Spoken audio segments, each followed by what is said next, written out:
வணக்கம். யாதுமாகி. இந்த வீடியோவோட தலைப்பு ஆன்மீகமும் கரிசோறும். இது ஏன் இந்த தலைப்பு தோணுச்சுன்னா, ஒரு தடவை நான் இந்த வாரத்தில் பிராய்லர் சிக்கன் விற்கிற கடைக்கு போனேன். அங்கே 2 பேர் வேலை பார்க்குறவங்களில் ஒருத்தர் மட்டும் கடையில் இருந்தார். இன்னொருத்தர் நான் போய் கொஞ்சம் நேரம் கழித்து ஒருத்தர் வந்தார். அவர் மாலை போட்டிருக்கிறாரு, காவி வேஷ்டி கட்டியிருக்கிறாரு, விபூதி பூசியிருக்கிறாரு, குங்குமம் வச்சுருக்கிறாரு. அவர் வந்துட்டு போகவே அந்த கடையில் இருக்கிறவர் சொல்கிறாரு, இவெல்லாம் நேற்று வரைக்கும் கறி தின்னான், இன்றைக்கி சாமின்றான், விரதம் இருக்கிறேன், மாலை போடுறேங்கிறான். நேற்று வரைக்கும் கறி தின்னவங்க அப்படியே இருக்க வேண்டியதானே? இல்லை அப்படி சாமி ஆன்மீகம் அப்படி போகிறவங்க அப்படியே போக வேண்டியதானே? மறுபடியும் எதுக்கு இங்கே வர்றாங்க? பூரா ஆன்மீகங்கிற பேரில் பூராமே நம்மளை பூரா பொய் சொல்கிறாங்க, கறி திங்கிறாயப்பா பூரா அப்படின்னு. ஆனால் அவர் கறிக்கடையில் தான் வேலை பார்க்குறாரு. அவரோட தொழில் அங்கே வேலை பார்க்குறாரு அந்த கடையில். அவருக்கான தொழிலும் அதுதான், தினமும் அவருக்கு அதுதான் சாப்பாடு போடக்கூடியது. செய்யும் தொழில் தெய்வம்னு சொல்லுவாங்க. அது அந்த தம்பிக்கு தெரியலை. நான் ஒன்றுமே சொல்லலை, எந்த விளக்கமும் நான் அப்போ கொடுக்கல. அதை பற்றி நான் அதுக்கப்புறம் யோசிக்கவும் இல்லை, நான் வந்துட்டேன். இதுதான், இந்த மாதிரியான புரிதல் தான் இப்போ நமக்கு பரவலாகவே நம்ம நாட்டில் இந்த மாதிரி புரிதல் தான் இருக்குது. ஆன்மீகம் அப்படின்னா அது துறவு. ஆன்மீகம்னா அவங்க சைவம் தான் சாப்பிடணும். இதோட உச்சமாக எங்கே போகுது அப்படின்னு சொன்னால், சமணர்கள் தெருவில் நடக்கும் பொழுது மயிலறகளால் விசிறிக்கிட்டு போனாங்க. அவங்க சுடு தண்ணி குடித்தா நிறையா கிருமிகள் செத்து போயிடும், கொலைபாதகத்துக்கு ஆளாயிருவோம்னு சொல்லிட்டு பச்சை தண்ணி குடித்தாங்க இல்லையா? அந்த மாதிரி லெவலுக்கு உச்சமாக அப்படியே நம்ம அப்படி போயிடுறது தான் அதை உச்ச நிலைன்னு வேற இவங்க நினச்சிக்கிறாங்க. அது அப்படி கிடையாதுங்க, அப்படி வாய்ப்பே கிடையாது. நிறுவன சமயங்களால் அங்கங்கே புதுசாக வந்த கார்ப்பரேட்டு நிறுவனங்களால், ஆன்மீக நிறுவனங்களால் சொல்லப்பட்ட விஷயம் சைவம் தான் நல்லது, அசைவம் அசுத்தமானது. அதாவது அதை சைவம் அசைவம்னே சொல்லக்கூடாது, சைவம் அசைவம்னே சொல்லக்கூடாது. அது காய்கறி சாப்பாடு, இது கறி சாப்பாடு, அப்படி தான் சொல்லணும். இந்த காய்கறி சாப்பாடு மட்டும்தான் நல்லது, கறி சாப்பாடு நல்லது இல்லை அப்படின்னு சொல்லியே பழக்கப்பட்டு கேட்டு வந்தவங்க இப்போ எல்லாரோட மனதிலையும் என்னாச்சுன்னா, ஒருத்தன் சாமி கும்பிடணும்னு ஆரம்பித்தாலே அவன் கறி தான், காய்கறி சாப்பாடு தான் சாப்பிடணும், கறி சோறு சாப்பிடக்கூடாது. அவன் குடிஞ்ச தலை நிமிராமல் தெருவில் நடந்து போகணும், அங்கிட்டு இங்கிட்டு பார்க்கக்கூடாது. ஸோ இது மாதிரியெல்லாம் ஒரு பலவிதமான போலியான கற்பனைகள் நம்ம இப்போ சமீபத்தில் இல்லை, கரண்ட்டாகவே அது இருக்குதான். ஆனால் உண்மை அது இல்லைங்க. இது பெரிய ஏமாத்து வேலையும் கூட. இந்த சைவ உணவு தான், இந்த காய்கறி உணவு தான் சரி அப்படின்னு சொல்கிறதே ஒரு ஏமாத்து வேலை.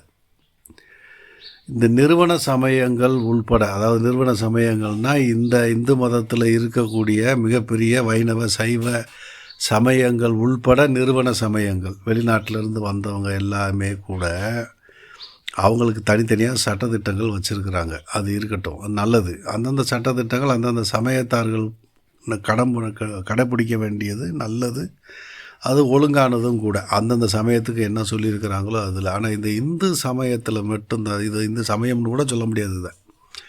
இது அந்த ஒரு ஆதிசங்கருக்கு அப்புறமா இது 6 மதங்கள் சன்மதங்கள் சேர்ந்து இது இந்து மதமானது அப்படின்னெல்லாம் அவங்க இருக்குது. அவர் காலத்துக்கு அப்புறமா சொல்லப்பட்டதாக இருக்குது.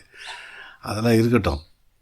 இப்போது நீங்கள் தவநிலை, விரத நிலை அப்படின்னு நீங்கள் இருந்தீங்கன்னா, எளிமையாக உடலை சிரமப்படுத்தாமல், உடலில் வேறு எதுவும் அந்த விரத காலங்களுக்குள்ளே ஒரு உடலில் வேறு எதுவும் பிரச்சனை வந்துடக்கூடாதுங்கிறதுக்காக எளிய உணர்வாக, ஈஸியாக செமிக்கக்கூடிய உணர்வாக, எளிதாக செமிக்கக்கூடிய உணவாக இருக்கணுங்கிறதுக்காக தான் விரத நாட்களில் கறி சோறு சாப்பிட்றதில்ல, காய்கறி சோறு. அதுவுமே சீக்கிரமாக செரிமானம் ஆகக்கூடிய காய்கறி சாப்பாடாக சாப்பிட்டுக்கிட்டு அந்த விரதம் முடிகிற அன்னைக்கு, உதாரணத்துக்கு நம்ம இந்த போன வாரம் கடந்த சிவராத்திரி விரதம்னு வச்சுக்கோங்க.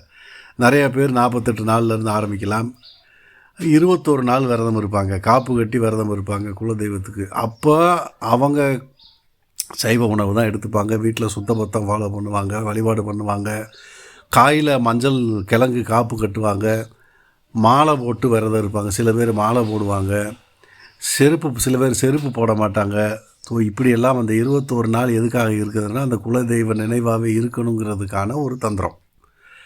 இப்படி அந்த 21 நாளைக்கு அல்லது 48 நாளைக்கு அல்லது சில பேருக்கு 1 வாரம், சில பேருக்கு 3 நாள் இப்படி சைவ உணவாக இருந்து எளிமையான உணவாக எடுத்துக்கிட்டு அன்றைக்கி சிவராத்திரிக்கு என்ன பண்ணுவோம் தெரியுமா? அவங்க குலதெய்வத்துக்கு அதிகபட்சமான குலதெய்வங்கள் கறிசோறு சாப்பிட்ற குலதெய்வம் தான். அதிகபட்சமான குலதெய்வங்கள் அவங்களுக்கு அன்னைக்கு ஆடோ கோழியோ பலியிட்டு அதை வந்திருக்கிற பங்காளி மக்கள் எல்லாமே சேர்ந்து அந்த தெய்வத்துக்கு படைச்சிட்டு அதை சமைச்சு சாப்பிட்றது அப்படிங்கிறது தான் வழக்கம். இப்போ இங்கே ஆன்மீகம்ங்கிற இப்போ நடப்பில் வெளியில் இதெல்லாம் புரியாத ஜனங்களுக்கு இந்த ஆன்மீகம்ங்கிறத அவங்க எப்படி எடுத்துப்பாங்க. அது எப்படி எனக்கு சொல்லி புரிய வைக்கிறதுன்னு தெரியல. அதனால் நான் யார்கிட்டையும் நேரடியாக இதை பேசுகிறதே இல்லை.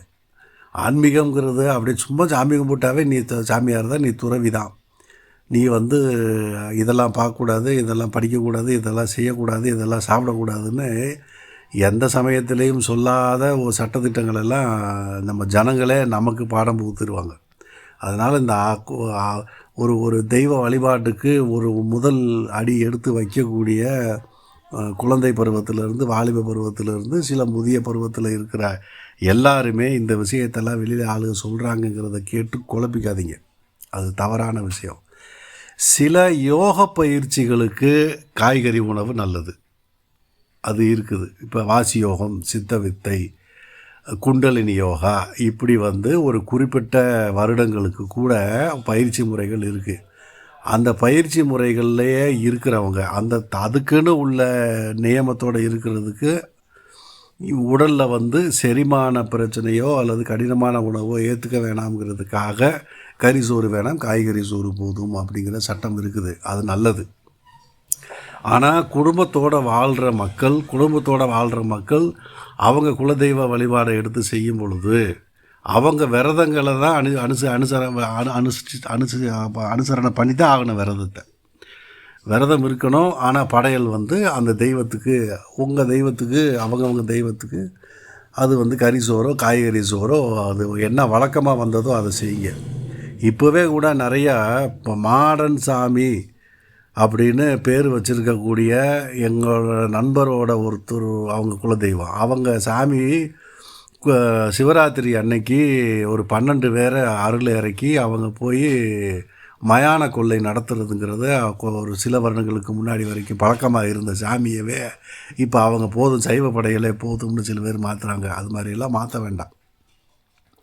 பெரியவங்க கரெக்டாக சொல்லி வச்ச சட்டத்திட்டங்களோட இந்த தெய்வத்தை இப்படித்தான் வணங்குங்க அப்படின்னு என்ன சொல்லி வச்சாங்களோ அதை நடைமுறை பண்ணுங்க.